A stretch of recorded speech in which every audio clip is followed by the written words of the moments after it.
بسم اللہ الرحمن الرحیم۔ آپ پر سلامتی اور اللہ کی رحمت ہو۔ ٹی وی 87 دیکھنے کا شکریہ۔ ساتھیو، آپ نے کبھی ٹوٹتا تارا دیکھ کر وش مانگی ہے؟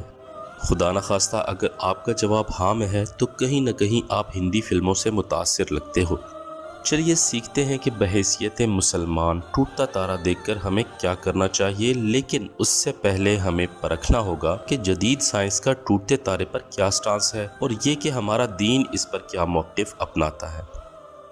سائنس کا کہنا ہے کہ ستاروں سے ٹوٹ کر روزانہ تقریباً 50 ٹن کے قریب مادہ زمین پر گرتا ہے، اور اس سے کئی گنا زیادہ راکی مٹیریل ہماری سرفیس کو چھوئے بنا زمین کے انتہائی قریب سے گزر جاتا ہے۔ ان میں سے کچھ پتھر تو معمولی وزن کے ہوتے ہیں، لیکن کچھ کا وزن 2 یا 3 ٹن سے بھی زیادہ کا بتایا جاتا ہے۔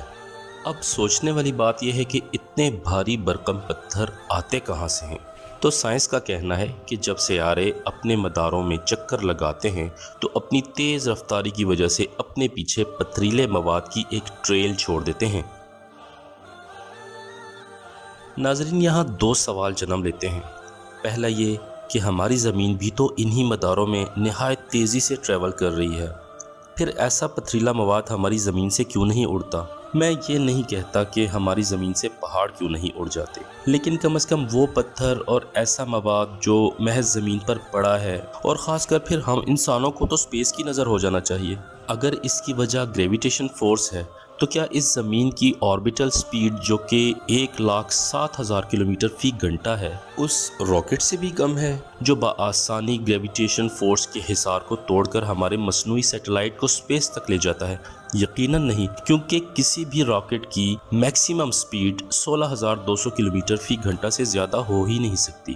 دوسرا سوال یہ کہ جو راکی مٹیریل زمین پر گرتا ہے اس سے کبھی کوئی نقصان کیوں نہیں رپورٹ ہوا؟ مطلب یہ بھاری برکم پتھر وائٹ ہاؤس، قطب مینار یا جمیرہ بیچ پر کیوں نہیں گرتے؟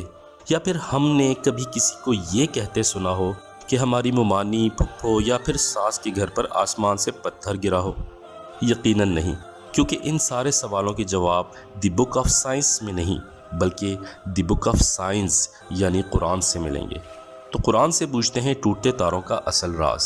سورہ ملک آیت نمبر 5 میں اللہ رب العزت فرماتا ہے، بسم اللہ الرحمن الرحیم وَلَقَدْ زَيَّنَّا السَّمَاءَ الدُّنْيَا بِمَصَابِيحَ وَجَعَلْنَاهَا رُجُومًا لِلشَّيَاطِينِ وَأَعْتَدْنَا لَهُمْ عَذَابَ السَّعِيرِ۔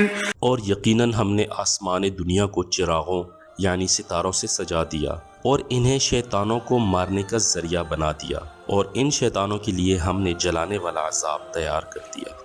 اسی طرح 23واں پارہ سورہ صافات آیت نمبر 6، 7، 8، 9 اور 10 میں اللہ رب العزت فرماتا ہے، إِنَّا زَيَّنَّا السَّمَاءَ الدُّنْيَا بِزِينَةٍ الْكَوَاكِبِ وَحِفْظًا مِّن كُلِّ شَيْطَانٍ مَّارِدٍ لَا يَسَّمَّعُونَ إِلَى الْمَلَإِ الْأَعْلَى وَيُقْذَفُونَ مِن كُلِّ جَانِبٍ دُحُورًا وَلَهُمْ عَذَابٌ وَاصِبٌ إِلَّا مَنْ خَطِفَ الْخَطْفَةَ فَأَتْبَعَهُ شِهَابٌ ثَاقِبٌ۔ بے شک ہم نے آسمان دنیا کو ستاروں کی زینت سے بارونق بنا دیا ہے، اور ہم نے ہی اس کی نگہبانی کی ہے ہر شریر شیطان سے۔ عالم بالا کے فرشتوں کی باتوں کو سننے کے لیے وہ کان بھی نہیں لگا سکتے، بلکہ چاروں اطراف سے ان پر شعلہ باری کی جاتی ہے اور ان کے لیے دائمی عذاب ہے۔ ہاں، جو کوئی ایک آدھ بات اچک لے بھاگے تو فوراً ہی اس کے پیچھے ایک دہکتا شعلہ لگ جاتا ہے۔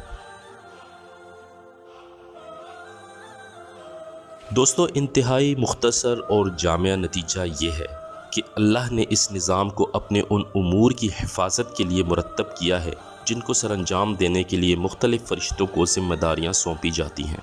اب اللہ تو رب السماوات والارض ہے، تو وہ کیوں کر ان پتھروں سے زمین کی بھی حفاظت نہیں فرمائے گا؟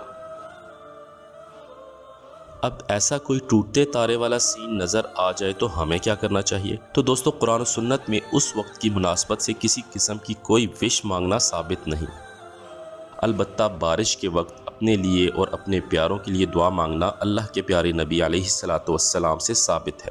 بہرحال علماء فرماتے ہیں کہ جب آپ ٹوٹتا تارا دیکھیں تو شیطان مردود سے اللہ کی پناہ مانگیں اور تعوذ یعنی اعوذ باللہ من الشیطان الرجیم پڑھیں، اور بہتر ہے لا حول ولا قوت الا باللہ العلی العظیم پڑھ کر اللہ سبحانہ وتعالی کی قوت اور طاقت کا اقرار کریں۔ ہمارے ساتھ جڑے رہنے کے لیے شکریہ۔ اگر چینل سبسکرائب کرنے کا ارادہ بن گیا تو بیل آئیکن ضرور کلک کر دیجیے گا۔ ویڈیو کو لائک اور شیئر کیجیے۔ خوش رکھیے، خوش رہیے، فی امان اللہ۔